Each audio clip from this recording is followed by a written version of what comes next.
Hello students, NS तथा GM class 8 में आपका स्वागत है। इससे पहले वाली क्लास में हमने जो टॉपिक पढ़े थे वो थे आपके पास में समरूप चुंबकीय क्षेत्र के अंदर क्षण चुंबक के ऊपर लगने वाला बल व बल आघूर्ण। और सेकंड जो टॉपिक था आपके पास में किसी समरूप चुंबकीय क्षेत्र के अंदर क्षण चुंबक को घुमाने के लिए किया गया कार्य व स्थितिज ऊर्जा की गणना। तो इन दोनों टॉपिकों को हमने अच्छे से कवर किया था। तो अब इस क्लास के अंदर जो अपना फर्स्ट टॉपिक है वो आपके पास में भूचुंबकत्व या पार्थिव चुंबकत्व। भूचुंबकत्व या पार्थिव चुंबकत्व क्या होता है इसके बारे में अभी हम जिक्र करेंगे। तो आपके पास में भूचुंबकत्व क्या होता है ध्यान से समझना कि आपके पास में जो पृथ्वी होती है, जो पृथ्वी है एक चुंबक के भांति क्या करती है, व्यवहार करती है। पृथ्वी जो है वो एक चुंबक के भांति क्या करती है, व्यवहार करती है। तो आपके पास में पृथ्वी के चुंबकीय क्षेत्र या आपके पास में चुंबकत्व को, पृथ्वी का जो चुंबकीय क्षेत्र है या चुंबकत्व का जो गुण है उसे हम क्या कहते हैं, भूचुंबकत्व या पार्थिव चुंबकत्व कहते हैं। तो डेफिनेशन दोबारा से सुन लेना कि आपके पास में पृथ्वी के चुंबकीय गुण या आपके पास चुंबकत्व को क्या कहते हैं, भूचुंबकत्व या पार्थिव चुंबकत्व कहते हैं। अब आपके पास में जो पृथ्वी है उसके नाभिक या गर्भ के अंदर शक्तिशाली क्या रखा है, चुंबक रखा है। शक्तिशाली क्या रखा है, चुंबक रखा है। और इस शक्तिशाली चुंबक का जो उत्तरी ध्रुव है, जो उत्तरी ध्रुव है वो भौगोलिक दक्षिण में है। भौगोलिक क्या है, दक्षिण में है। और जो इसका दक्षिणी ध्रुव है वो भौगोलिक क्या है, उत्तर में है। इस कारण से आपके पास में जो पृथ्वी है एक चुंबक के भांति क्या करती है, व्यवहार करती है। अगर आपको बोल दिया जाए, मैंने आपको बता दिया कि जो पृथ्वी है एक चुंबक के भांति क्या करती है, व्यवहार करती है, परंतु आपसे पूछ ले कि ये कैसे करती है, तो इसकी पुष्टि हम कैसे करेंगे। तो इसको ध्यान से समझना कि सबसे पहले हम एक क्षण चुंबक लेते हैं। क्या लेते हैं, क्षण चुंबक लेते हैं। इस क्षण चुंबक को धागे से बांधकर स्वतंत्रता पूर्वक क्या करते हैं, लटकाते हैं। तो जैसे ही स्वतंत्रता पूर्वक इसको हम लटकाएंगे तो कुछ समय पश्चात यह उत्तर दक्षिण दिशा में ठहरती है। कौन सी दिशा में ठहरती है, उत्तर दक्षिण दिशा में ठहरती है। यह तभी संभव हो सकता है कि आपके पास में जो पृथ्वी है किसके भांति व्यवहार करे, एक चुंबक के भांति व्यवहार करे। तभी आपके पास में जो क्षण चुंबक है वो क्या करती है, उत्तर दक्षिण दिशा के अंदर ठहरती है। तो इसका हम बता सकते हैं कि आपके पास इस प्रकार से जो पृथ्वी है क्या करती है, चुंबक के भांति व्यवहार करती है। सेकंड अगर हम करें तो आपके पास में किसी लोहे की छड़ को, किसी लोहे की छड़ को क्या करते हैं, पृथ्वी के अंदर, पृथ्वी के अंदर उत्तर दक्षिण दिशा में रखकर क्या कर दिया जाए, गाड़ दिया जाए। उत्तर दक्षिण दिशा में रखकर गाड़ दिया जाए तो कुछ समय पश्चात इस लोहे की छड़ के अंदर चुंबकत्व का गुण क्या हो जाता है, उत्पन्न हो जाता है। चुंबकत्व का गुण क्या हो जाता है, उत्पन्न हो जाता है। तो आपके पास में हम कह सकते हैं कि जो पृथ्वी है एक चुंबक के भांति क्या करती है, व्यवहार करती है। एक चुंबक के भांति क्या करती है, व्यवहार करती है। जैसे हम साधारण सा उदाहरण समझे, हम बिजली का काम करते रहते हैं तो हमारे हाथ में जो टेस्टर होता है उसमें हम लगातार अगर बिजली का काम करते रहते हैं तो कुछ समय पश्चात उसके चारों ओर भी क्या उत्पन्न हो जाता है, चुंबकीय क्षेत्र उत्पन्न हो जाता है, जिसके कारण वो छोटे छोटे जो लोहे के कण होते हैं उनको अपनी ओर क्या करने लगता है, आकर्षित करने लगता है। तो आपके पास ये सेकंड क्या होगी, इसकी पुष्टि कर सकते हैं। उसके पश्चात आपके पास में तीसरी पुष्टि क्या कर सकते हैं, उसको ध्यान से समझना। जब क्षण चुंबक को लेकर पृथ्वी के ऊपर घुमाया जाता है, जब क्षण चुंबक को लेकर पृथ्वी के ऊपर घुमाया जाता है तो हमें दो उदासीन बिंदु प्राप्त होते हैं। कितने उदासीन बिंदु प्राप्त होते हैं, दो उदासीन बिंदु प्राप्त होते हैं। तो हम कह सकते हैं कि जो पृथ्वी है एक चुंबक के भांति क्या करती है, व्यवहार करती है। अब आपके पास में दो उदासीन बिंदु तभी प्राप्त होंगे जब आपके पास में दो चुंबक क्या होंगे, एक दूसरे के पास स्थित होंगे, तभी आपके पास में क्या होंगे, दो उदासीन बिंदु प्राप्त होंगे।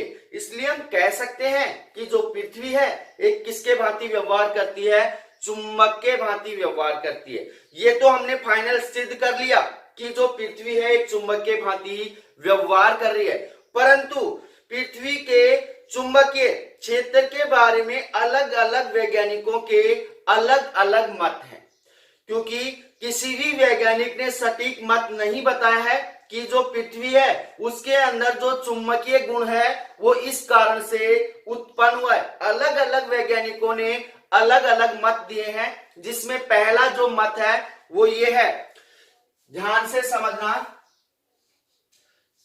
पहले मत के अंदर क्या बताया गया है कि पृथ्वी के अंदर जो चुंबकत्व का गुण उत्पन्न होता है, या आपके पास में जो पृथ्वी एक चुंबकीय की भांति क्या करती है, व्यवहार करती है, तो इसका मुख्य कारण क्या है, विद्युत धाराएं।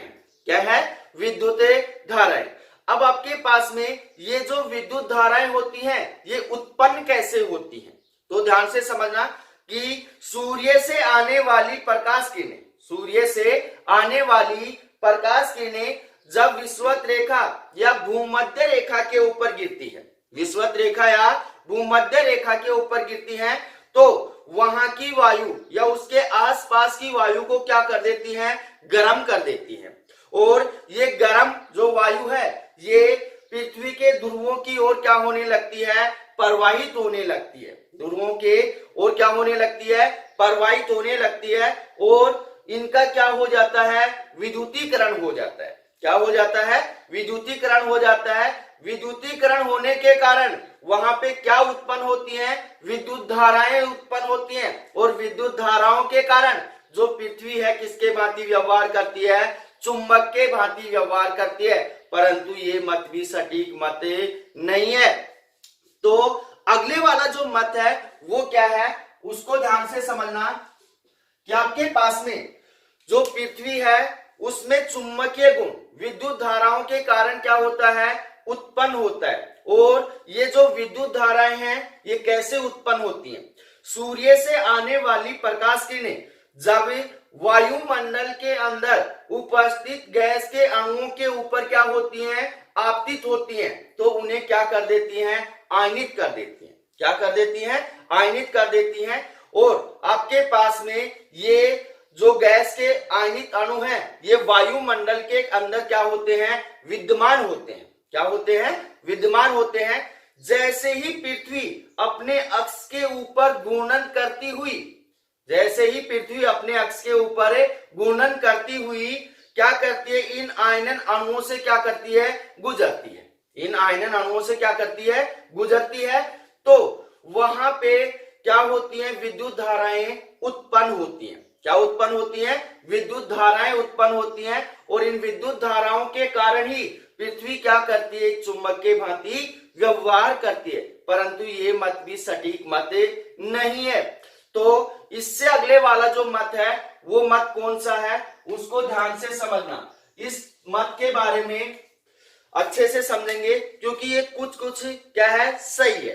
तो आपके पास में जो थर्ड मत है वो कौन सा मत है कि आपके पास में जो पृथ्वी है, पृथ्वी के भूगर्भ के अंदर, पृथ्वी के भूगर्भ के अंदर क्या होती हैं, काफी सारी धातुएं पिघली हुई अवस्था के अंदर पाई जाती है। किसके अंदर पाई जाती हैं, पिघली हुई अवस्था के अंदर पाई जाती हैं, जिनमें मुख्यतः सबसे अधिक पाने वाली धातुएं कौन कौन सी हैं, लोहा, निकिल आदि धातुएं होती हैं। तो अब आपके पास में ये पिघली हुई अवस्था द्रव अवस्था के अंदर होती है।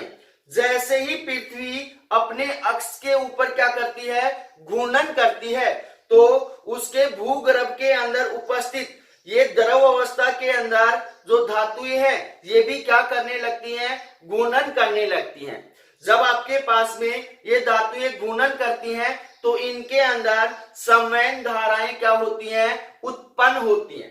संवहन धाराएं क्या होती हैं, उत्पन्न होती हैं। संवहन का मतलब ऐसे धाराएं क्या होती हैं, उत्पन्न होती हैं, और संवहन धाराएं उत्पन्न होने के कारण वहां पे क्या उत्पन्न होता है, विद्युत धाराएं उत्पन्न होती हैं, और विद्युत धारा उत्पन्न होने के कारण जो पृथ्वी है किसके भांति व्यवहार करती है, एक चुंबक के भांति व्यवहार करती है। और इसके काफी सारे मत हैं, तो अपने जो मेन मुख्य जो मत थे उनके बारे में मैंने आपको समझा दिया है। तो अब इससे हम सिद्ध कर सकते हैं कि जो पृथ्वी है एक चुंबक के भांति क्या करती है, व्यवहार करती है। तो हम पृथ्वी को क्या मान सकते हैं कि चुंबक मान सकते हैं। तो अब अगले वाला जो टॉपिक है वो है very very very important. Board exam के लिए इस टॉपिक के लिए ये टॉपिक बहुत ही इंपॉर्टेंट है, क्योंकि बोर्ड एग्जाम के अंदर एक डेफिनेशन पूछी जाती है कि आपके पास में जो टॉपिक होगा वो टॉपिक क्या है, भूचुंबकत्व के अवयव, भूचुंबकत्व के अवयव। तो आपके पास में टॉपिक क्या कह रहा है, भूचुंबकत्व के अवयव। तो भूचुंबकत्व के अवयव होते क्या है, ध्यान से समझना कि आपके पास में किसी स्थान के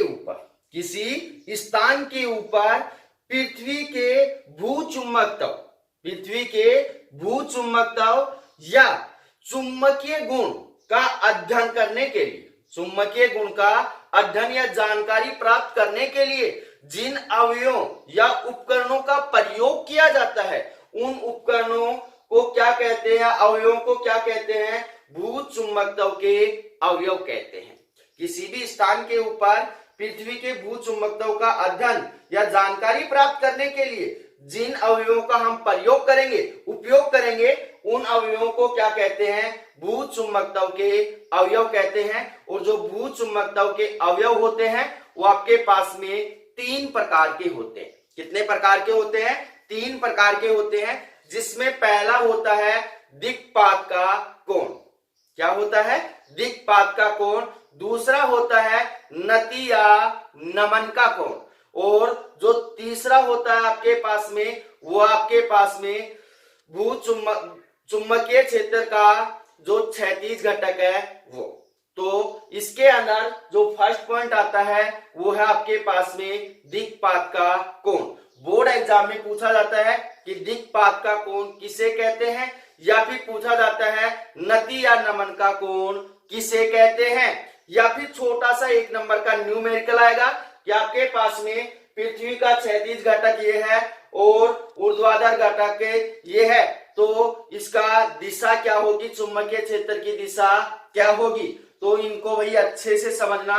तो पहला आपके पास में है दिक्पात का कोण, दिक्पात का कोण। तो आपके पास में दिक्पात का कोण किसे कहते हैं, दिक्पात का कोण किसे कहते हैं, तो ध्यान से सुनना कि आपके पास में किसी स्थान पर चुंबकीय यामोत्तर और भौगोलिक यामोत्तर के मध्य जो बनने वाला जो कोण है उस कोण को क्या कहते हैं, दिक्पात का कोण। अब आपके पास में ये चुंबकीय यामोत्तर है और ये आपके पास में क्या है, भौगोलिक यामोत्तर है। तो इसके मध्य जो बनने वाला जो कोण है उसे क्या कहते हैं, दिक्पात का कोण कहते हैं। तो यहाँ दिक्पात के कोण को हम फाई से प्रदर्शित करते हैं। किससे प्रदर्शित करते हैं, फाई से प्रदर्शित करते हैं। तो यहां मैं अब इसको समझा देता हूं कि आपके पास में ये क्या है, आपके पास में चुंबकीय यामोत्तर है। क्या है, चुंबकीय यामोत्तर। ठीक है, चुंबकीय यामोत्तर की डेफिनेशन मैंने पहले समझा रखी है आपको। अब आपके पास में चुंबकीय यामोत्तर और आपके पास में जो भौगोलिक यामोत्तर है या पृथ्वी का जो यामोत्तर है उसके मध्य बनने वाला जो कोण है उस कोण को, ये कौन सा आपके पास में, भौगोलिक यामोत्तर, भौगोलिक यामोत्तर। तो आपके पास में चुंबकीय यामोत्तर और भौगोलिक यामोत्तर के मध्य जो बनने वाला जो कोण है उस कोण को क्या कहते हैं? दिक्पात का कोण कहते हैं। और दिक्पात के कोण को हम किससे प्रदर्शित करते हैं? फाई से प्रदर्शित करते हैं। अब आपके पास में अगर ये डेफिनेशन समझ में नहीं आई है तो इसकी दूसरी डेफिनेशन समझो कि आपके पास में चुंबकीय क्षेत्र, जो आपके पास में चुंबकीय क्षेत्र है उसकी उत्तर दक्षिण दिशा और आपके पास में भौगोलिक जो चुंबकीय क्षेत्र है उसकी उत्तर दक्षिण दिशा के मध्य बनने वाला जो कोण है, आपके पास में भौगोलिक उत्तर दक्षिण दिशा तथा आपके पास में चुंबकीय क्षेत्र की उत्तर दक्षिण दिशा के मध्य बनने वाला जो कोण है उसे क्या कहते हैं? दिक्पात का कोण कहते हैं। तो आपके पास में अलग अलग स्थानों के लिए दिक्पात का जो कोण होता है अलग अलग होता है। अलग अलग स्थानों के लिए दिक्पात का कोण क्या होता है? अलग अलग होता है।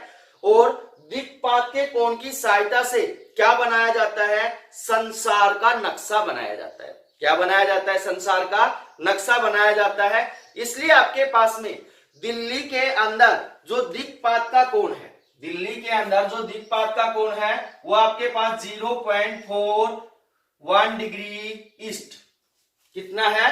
0.41 डिग्री ईस्ट। और मुंबई के अंदर जो आपके पास में दिक्पात का कोण है वो आपके पास 0.58 डिग्री वेस्ट। क्या होता है? वेस्ट। तो यहां ईस्ट और वेस्ट दिशा को व्यक्त करते हैं कि जो मुंबई है इतने कोण के ऊपर है और जो दिल्ली है इतने कोण के ऊपर स्थित है। तो हम क्या करते हैं? दिक्पात के कोण की सहायता से क्या बनाया जाता है? संसार का नक्शा बनाया जाता है। तो अब इसके अंदर जो सेकंड पॉइंट आता है वो आपके पास में नतीया नमन का कोण। तो सेकंड है नतीया नमन का कोण। नतीया नमन के कोण को थीटा से प्रदर्शित किया जाता है।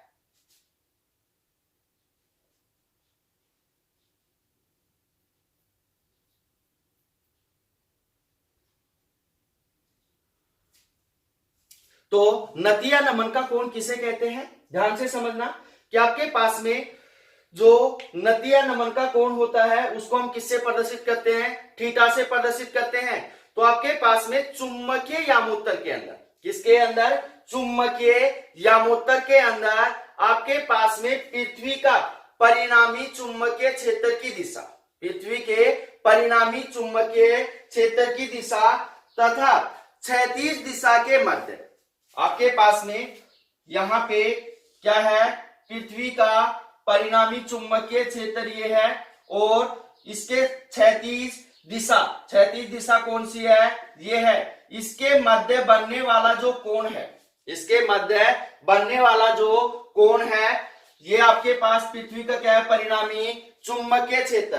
तो चुंबकीय यामोत्तर के अंदर पृथ्वी के परिणामी चुंबकीय क्षेत्र तथा उसके क्षैतिज दिशा के मध्य बनने वाला जो कोण है वो क्या कहलाता है? नतीया नमन का कोण कहलाता है। या फिर आपके पास ये डेफिनेशन समझ में नहीं आई है तो इसकी सेकंड डेफिनेशन समझ लेना कि आपके पास में चुंबकीय सुई तथा आपके पास में पृथ्वी के चुंबकीय क्षेत्र के क्षैतिज घटक, चुंबकीय जो सुई है और आपके पास में ये मान लिया आपके पास में क्या है? चुंबकीय सुई है। चुंबकीय सुई और पृथ्वी के चुंबकीय क्षेत्र का जो क्षैतिज घटक है उसके मध्य बनने वाला जो कोण है वो कोण क्या कहलाता है? नतीया नमन का कोण कहलाता है। और नतीया नमन के कोण को हम किससे प्रदर्शित करते हैं? थीटा से प्रदर्शित करते हैं। अब उससे आगे आपके पास में यहाँ पे इसके अंदर 1 नंबर का क्वेश्चन आता है कि ध्रुवों के ऊपर नतीया नमन का कोण कितना होता है और विषुवत रेखा के ऊपर नतीया नमन का कोण कितना होता है। तो ध्यान से समझना भैया, ध्रुवों पर आपके पास में नतीया नमन का कोण, आपके पास थीटा बराबर कितना होता है 90 डिग्री होता है और विषुवत रेखा या भूमध्य रेखा के ऊपर थीटा बराबर कितना होता है 0 डिग्री होता है। तो क्वेश्चन कैसे आता है कि भूमध्य रेखा के ऊपर नति या नमन के कोण का मान कितना होता है 0 डिग्री होता है और ध्रुवों के ऊपर नति या नमन के कोण का मान कितना होता है 90 डिग्री होता है। तो अब इससे अगले वाला जो टॉपिक है वो आपके पास में पृथ्वी के चुंबकीय क्षेत्र का क्षैतिज घटक।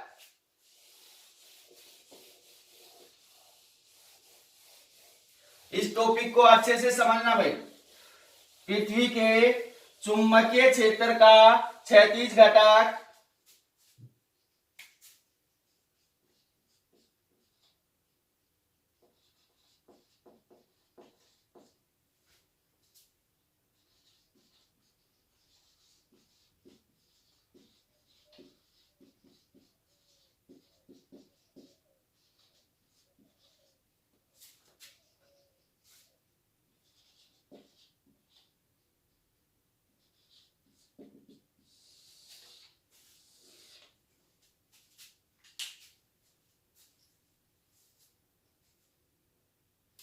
तो आपके पास में पृथ्वी के चुंबकीय क्षेत्र का क्षैतिज घटक क्या होता है कि आपके पास में पृथ्वी पे उपस्थित ध्रुवों, पृथ्वी के जो ध्रुव होते हैं उन पर पृथ्वी का जो चुंबकीय क्षेत्र होता है वो ऊर्ध्वाधर में होता है। किसमें होता है? पृथ्वी के ध्रुवों के ऊपर पृथ्वी का जो चुंबकीय क्षेत्र होता है वो क्या होता है? ऊर्ध्वाधर में होता है तथा जो निरक्ष बिंदु होता है वो किस में होता है? क्षैतिज में होता है। किसमें होता है? क्षैतिज में होता है। इसलिए आपके पास में जो पृथ्वी का चुंबकीय क्षेत्र होता है, पृथ्वी का जो चुंबकीय क्षेत्र होता है वो क्या करता है? क्षैतिज के साथ अल्प कोण बनाता है। क्या बनाता है? अल्प कोण बनाता है। तो माना आपके पास में यहां पे ध्यान देना कि आपके पास में क्या है? ये पृथ्वी है और ये इसका क्या है? चुंबकीय क्षेत्र है। क्या है? चुंबकीय क्षेत्र है। अब आपके पास में ये जो चुंबकीय क्षेत्र है ये आपके पास इसके क्षैतिज के साथ कितना कोण बनाता है? थीटा कोण बनाता है। तो आपके पास इस चुंबकीय क्षेत्र के कितने घटक होंगे? 2 घटक होंगे। इस साइड आपके पास में कौन सा घटक होगा? जिस साइड थीटा बना हुआ है उस साइड आपके पास में बी एच और कितना हो जाएगा? Cos theta. एच क्यों लगा दिया? हॉरिजॉन्टल, आपके पास में क्षैतिज है। उसके पश्चात इस साइड कौन सा घटक होगा? B V sine theta. Vertical, vertical का मतलब होता है ऊर्ध्वाधर। तो आपके पास में यहां इस टॉपिक के अंदर क्या कह रहा है कि आपके पास में जो पृथ्वी का जो परिणामी चुंबकीय क्षेत्र है वो आपके पास में क्या होता है? ऊर्ध्वाधर में होता है। क्या होता है? ऊर्ध्वाधर में होता है। और आपके पास में जो इसका निरक्ष बिंदु होता है वो क्या होता है? क्षैतिज में होता है। क्या होता है? क्षैतिज में होता है। इसलिए आपके पास में जो पृथ्वी का चुंबकीय क्षेत्र है उसके कितने घटक होते हैं? 2 घटक होते हैं। अब आपके पास में क्षैतिज के अंदर कौन सा घटक हो गया? आपके पास में बी कोस थीटा और ऊर्ध्वाधर के अंदर कौन सा घटक हो गया? B sine theta. तो इसको हम लिख सकते हैं बी एच बराबर बी कोस थीटा और बी वी बराबर लिख सकते हैं बी साइन थीटा, क्योंकि ये वर्टिकल है और ये क्या है? हॉरिजॉन्टल है। तो आपके पास यहां पे ध्यान देना कि आपके पास में ऊर्ध्वाधर घटक कौन सा है? बी एच बराबर आपके पास में B cos theta. B H बराबर बी कोस थीटा, यह आ गया आपके पास समीकरण नंबर 1। उसके पश्चात इसका ऊर्ध्वाधर घटक कौन सा है? बीवी बराबर हो गया आपके पास B sine theta. B sine theta, यह आ गया आपके पास समीकरण नंबर 2। अब आपके पास में यहां पे समीकरण 1 में समीकरण 2 का भाग देने पर या समीकरण 2 में समीकरण 1 का भाग देने पर, तो यहां लिख रहा हूं समीकरण 2 में समीकरण 1 का भाग देने पर, भाग देंगे तो क्या मान होगा आपके पास में? यहाँ पे मान होगा आपके पास BV बटे BH बराबर हो जाएगा आपके पास B साइन थीटा बटे कितना हो जाएगा आपके पास में B और कितना हो जाएगा cos theta, B cos theta. तो आपके पास यहाँ B से B क्या हो गया, कैंसिल हो गया। साइन बटे कोस क्या हो जाएगा टेन थीटा, क्या हो गया टेन थीटा बराबर कितना हो गया BV बटे BH। अब आपके पास टेन को इस साइड भेजेंगे, किस में जाएगा इनवर्स में जाएगा, तो थीटा बराबर कितना हो जाएगा टेन इनवर्स BV बटे कितना हो गया BH। तो ये थीटा क्या कर रहा है आपके पास में, यहां जो थीटा है नतीया नमन का कोण है, क्या है नतीया नमन का कोण है। और जो थीटा यहाँ प्रदर्शित कर रहा है पृथ्वी के चुंबकीय क्षेत्र की दिशा को क्या कर रहा है व्यक्त कर रहा है। ये तो आपके पास चुंबकीय क्षेत्र की दिशा आ गई। अगर आपसे पूछ लिया जाए कि पृथ्वी का परिणामी चुंबकीय क्षेत्र क्या होगा, परिणामी चुंबकीय क्षेत्र क्या होगा, तो समीकरण 1 तथा समीकरण 2 का वर्ग करके जोड़ने पर, तो यहां लिख रहा हूं समीकरण 1 तथा समीकरण 2 का वर्ग करके जोड़ने पर जोड़ेंगे तो क्या होगा आपके पास में BH स्क्वायर प्लस में BV स्क्वायर बराबर क्या हो जाएगा B square cos square theta plus में B square sine square theta.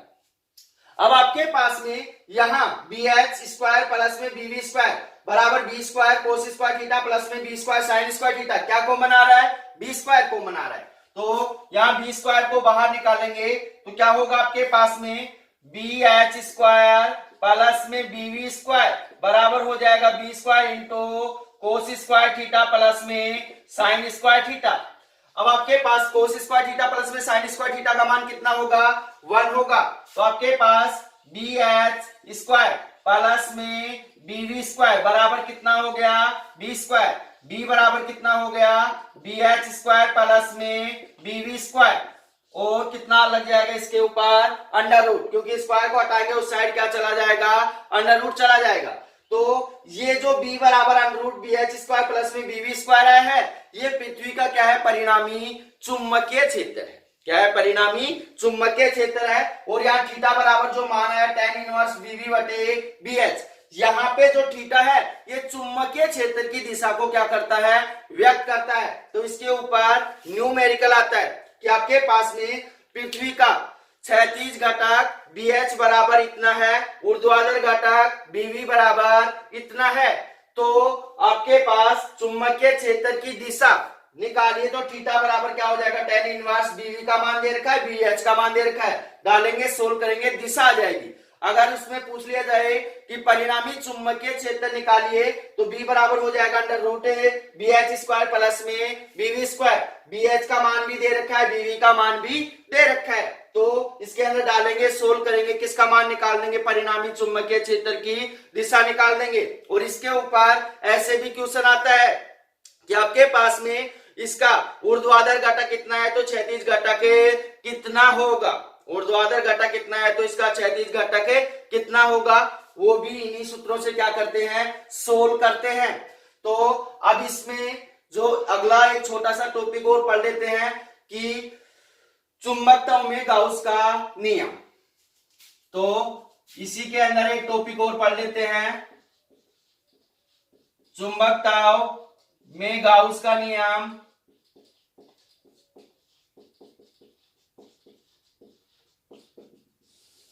चुंबकत्व के अंदर गाउस का नियम क्या होगा, ध्यान से समझना कि चुंबक के अंदर एकल ध्रुव का कोई अस्तित्व नहीं होता है।